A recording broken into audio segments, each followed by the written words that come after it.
Farming in Ethiopia is a battle for survival. Peasants using ancient techniques are dependent on the weather and the government, which owns the land and helps them buy fertilizer.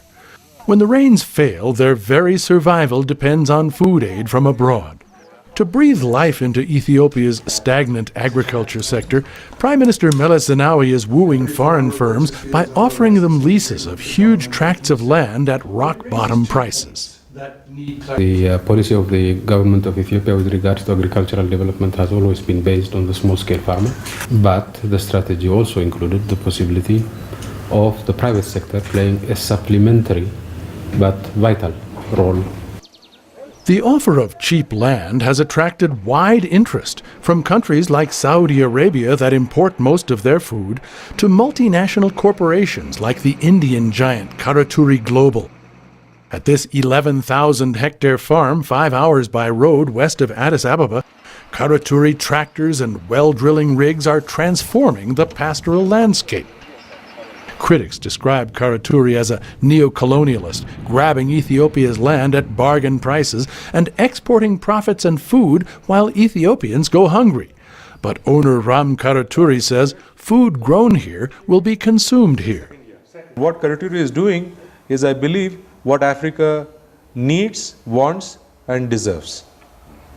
I mean, what we are putting in is we are putting in our money into Africa, which nobody else is doing. Karaturi says his machinery more than doubles the output of traditional farms and creates jobs where there were none.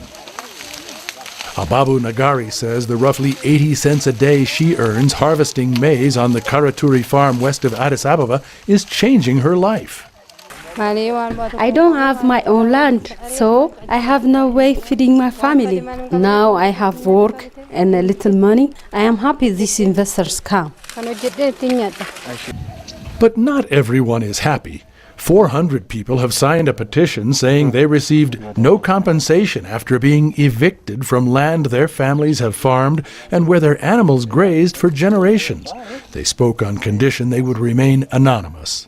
We are for development of our country, but we cannot develop our country when land is in the hand of the government. You can work on your land and all of a sudden they push you out of the land. Environmentalists say land already degraded by farming will suffer, and the loss of trees will push the ecosystem out of balance. Opposition politicians say the government is giving away land to buy diplomatic support and that wages paid to farm workers are below the World Bank's poverty threshold. But Ram Karaturi argues investments like his, totaling hundreds of millions of dollars, are revolutionizing African agriculture. The Green Revolution missed this continent 20 years ago. There are not more than 1,000 tractors in private hands in this country. And for a country of 80 million people and 120 million hectares, that's a tragic situation. Ethiopia's government is betting that the World Bank is right when it says investing in agriculture is one of the most effective ways to speed economic development in Africa. Peter Heinlein, VOA News at the Karaturi farm in western Ethiopia.